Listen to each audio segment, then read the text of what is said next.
Oke, jadi kita bakalan ngobrol-ngobrol hari ini sebelum aku tidur. Ya aku udah ngantuk banget, tapi aku udah janji sama diri sendiri untuk nge-tag video channel YouTube. Karena udah banyak yang nagih-nagih aku dari kalian, mana nih videonya, mana nih videonya. Oke, aku buatin videonya.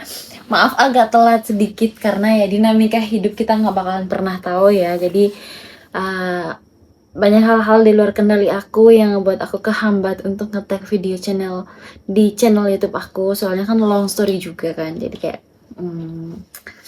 ya ada kendala dikit lah. Oke, jadi kita bakal ngobrolin, ada satu kutipan di dalam sebuah bukunya Rich Dad and Poor Dad. Jadi dia ngomongnya seperti ini. Kok aku jelek banget pakai kacamata ya. Ngomongnya tuh kayak gini, bayar diri kamu sendiri sebelum kamu membayar hal-hal yang lain. Mungkin ungkapan ini tuh tidak mengajarkan, bukan mungkin ya, ungkapan ini tuh tidak mengajarkan kita untuk menunda membayar kayak tagihan dan lain-lain, dan tidak mewajibkan kita bayar. No, tapi di buku ini tuh mengajarkan kita bahwa ketika kamu membayar diri kamu sendiri, mengutamakan dirimu sendiri, ketika kamu nih, contohnya nih, nerima gaji nih, dan kamu lebih prioritaskan diri kamu sendiri sebelum kayak membayar cicilan, tagihan, dan lain-lain. Oke, aku tahu membayar cicilan di awal itu emang sangat ringan ya, jadi kayak kita nggak ada beban. Tapi ada baiknya juga menurut aku, kenapa kita diajarkan untuk membayar cicilannya di belakang. Jadi mau tidak mau kan otak kita kan kepaksa untuk bekerja.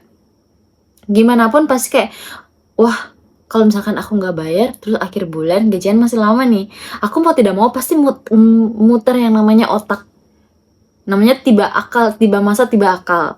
Jadi di situ kamu bakalan tahu bahwa kamu butuh untuk mencari uang lebih cepat lagi untuk membayar tagihan kamu.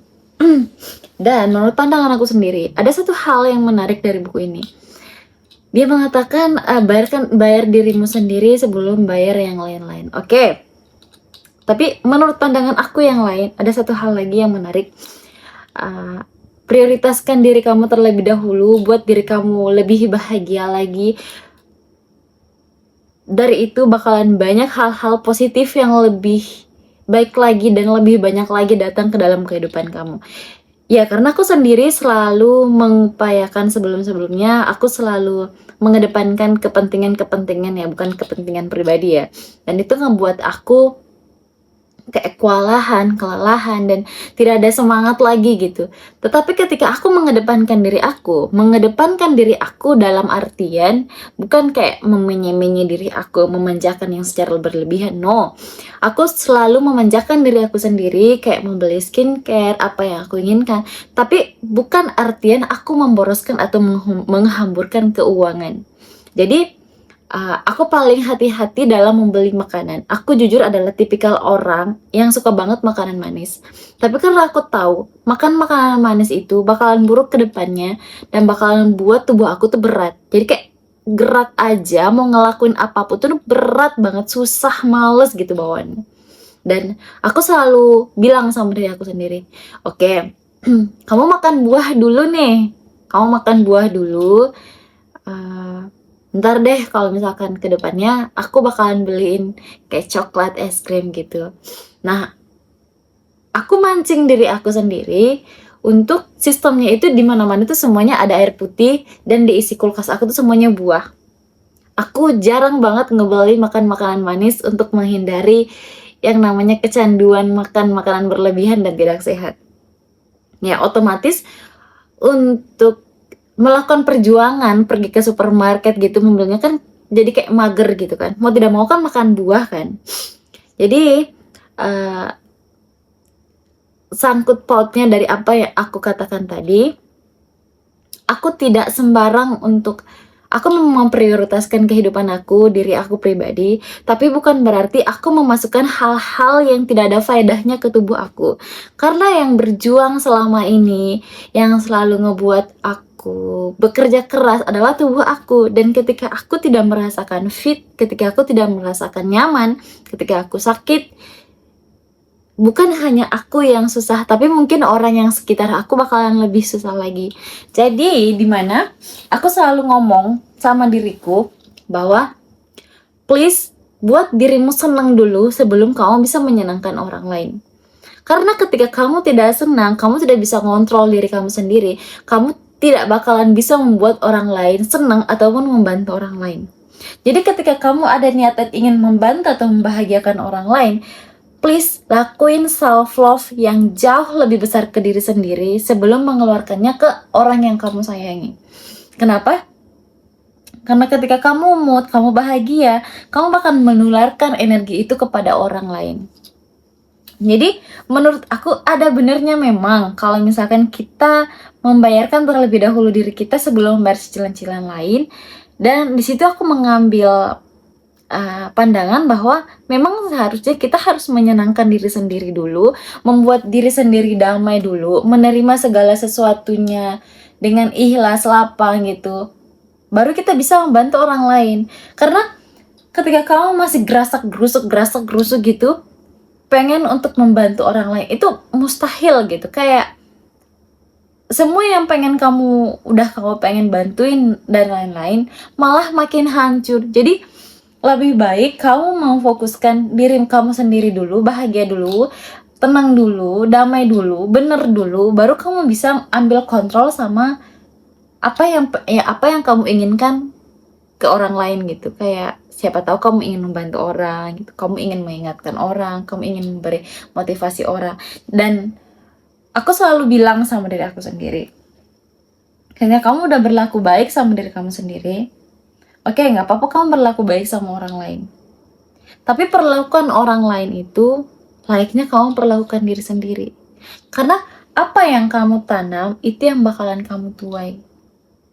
Jadi di sini aku cuma pengen tekenin kalau misalkan self love itu sangat penting buat kehidupan kamu. Kalau misalkan kamu ada tujuan yang lebih besar dari apa yang kamu jalanin sekarang, please udah jangan buat diri kamu tuh kewalahan, jangan buat diri kamu tuh sengsara. Karena ketika kamu sengsara, kamu bakalan malas untuk ngelakuin apapun. Mungkin kamu punya keinginan, aku pengen badannya ramping lah dan bla bla bla, tapi kamu push diri kamu tuh abis-abisan sampai pada akhirnya badan kamu yang memberikan sinyal aku udah nggak sanggup, dan konsisten kamu itu cuma berjalan 1, 2, 3 hari doang.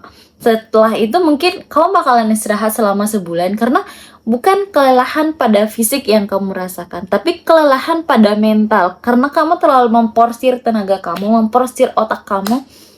Karena otak itu sebenarnya nggak suka ke hal-hal yang tidak nyaman. Olahraga, makan makanan tidak sehat, makan makanan tidak sehat, dan otak juga tidak suka ke hal-hal yang kayak berbau menyiksa di awal, terus ujung-ujungnya manis di depan gitu. Dia tuh pengennya kayak ada dopamin aja, kamu cuman tiduran aja, main HP. Kamu sadar nggak sih kalau misalkan kamu bilang sama diri kamu sendiri, oke, habis aku olahraga, boleh deh kamu main HP. Itu otomatis kayak semangatnya tuh, ayo cepetan olahraga gitu. Aku pengen main HP. Kamu mungkin tidak mengakui itu, tapi itu faktanya, dimana otak itu memberikan tameng ataupun perlindungan untuk tidak merasakan yang namanya ketidaknyamanan. Tapi faktanya, ketidaknyamanan itulah yang membuat kita tumbuh. Dari kritik, kita bahkan bisa mempelajari banyak hal. Dan dari segala sesuatu yang berbau negatif ke awal, kita bakalan sadar emang di awal itu bakalan sakit hati, dan mungkin kamu bakalan kesinggung dan kena mental dikit, tapi dari itu kamu bakalan bertumbuh gitu. Ibaratkan kamu pergi ke tempat gym, percaya nggak? Pergi ke tempat gym memang itu merusak segala otot yang kamu punya, merusak jaringan otot yang kamu punya. Tapi perlahan entah dari mana itu bakal membuat diri kamu tuh jauh lebih kuat. Memang di awal terasa sakit, terasa kayak kedepannya, besoknya aku udah nggak mau pergi lagi. Tapi entah apa yang kamu rusak di awal bakal ngebentuk jaringan baru dan membuat kamu jauh lebih perfect gitu loh. Penampilannya jauh lebih enak, moodnya jauh lebih enak, terus kayak badannya jauh lebih seger gitu. Jadi segala sesuatu yang tidak nyaman di awal, ujung-ujungnya bakalan nyaman, tapi harus melewati tahap. Dan tahap inilah yang bikin kita kadang mundur, kita kadang kayak buat apa sih disiplin? Capek tahu disiplin, kayak mempertahankan mood, mempertahankan motivasi setiap hari itu naik turun gitu loh. Soalnya kayak udah capek kerja, misalkan hari ini kita lagi membara banget, abis ngedengerin motivasi, tapi kedepannya 1, 2, 3 hari kita bakalan kayak apinya tuh menciut gitu, dan pada akhirnya kayak udah gitu kembali lagi ke aktivitas sebelumnya, kayak nggak pengen ngelakuin apa-apa, terus kita nyalahin diri sendiri karena kita stuck, padahal kita sendiri yang nggak bisa konsisten. Nah, motivasi itu hanyalah percikan api, sisanya kamu yang bakalan gimana caranya supaya api ini bisa bertahan. Tidak harus setiap hari mendengarkan motivasi, no, motivasi itu hanya untuk memercikan api. Setelah itu, yang kamu butuhin adalah dimana kamu mempertahankan konsisten itu. Emang konsisten itu nggak sangat gampang seperti yang dikatakan video-video yang kamu nonton sebelumnya. Tapi dari itu semua kamu bakalan belajar banyak hal. Kamu bisa menahan diri, melawan ego, dan di situ kamu bakalan belajar bahwa sesuatu yang tidak nyaman di awal dan berapa lama kamu bakalan bisa bertahan untuk sesuatu yang tidak nyaman itu yang bakalan membuahkan hasil. Jadi ketika kamu emang komitmen ke diri sendiri, aku selalu tekenin sama diriku, buat alasan atau fondasi yang benar-benar kokoh supaya kamu bisa selalu melakukan apa yang kamu inginkan gitu. Contohnya gini ya, aku selalu bilang sama diri aku sendiri pas di awal ngambil tag video pertama di YouTube, aku selalu bilang sama diri aku sendiri, oke, aku ngambil video ini bukan untuk nyenengin atau membuat semua orang suka dan relate dengan apa yang aku katakan, tapi aku membuat video ini karena keinginan dalam diri aku sendiri.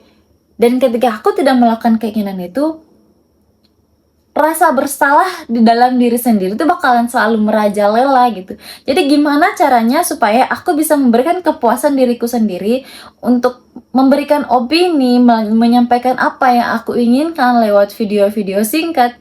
Dan aku nggak perlu kalau misalkan ada komentar negatif dan aku harus menanggapinya, nggak perlu.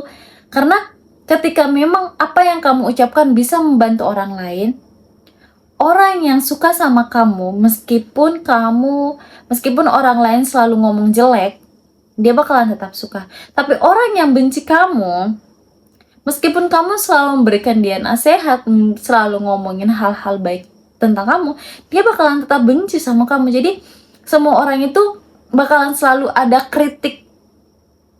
Aku ngelakuin, dikritik. Aku nggak ngelakuin, dikritik. Jadi mending aku ngelakuin gitu.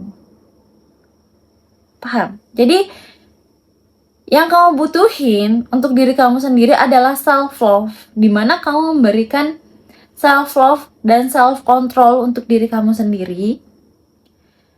Setelah itu, ketika kamu selalu mengedepankan diri kamu sendiri, baru deh kamu bisa menciptakan hal-hal positif yang lebih banyak lagi. Karena ketika kamu tidak mood, kamu kewalahan, kamu kelelahan, kamu gak bakalan bisa ngelakuin apapun. Jadi selalu upayakan untuk mengedepankan diri sendiri sebelum melakukan hal-hal di luar kendali kamu. Selalu buat diri kamu nyaman dulu, bersyukur dulu, kayak merasa dihargai dulu gitu. Baru kamu nge-push diri kamu abis-abisan gitu. Ataupun kamu mengeluarkan mungkin wejangan ke orang lain. Berikan wejangan itu kepada diri sendiri dulu sebelum kamu memberikan wejangannya ke orang lain. Cukup itu dari aku, mungkin sedikit agak berbelit-belit. Jujur karena aku semangat banget untuk ngebahas topik ini. Aku really interested about that, and I think self-love itu sangat penting. Dan aku harap kalian bisa selalu menomorsatukan diri kalian sendiri sebelum menomorsatukan orang lain. Cukup itu dari aku. Sekian dan terima kasih. Mohon maaf kalau misalkan hari ini agak berbelit-belit. Kita bakalan ketemu lagi nanti, oke? Bye-bye.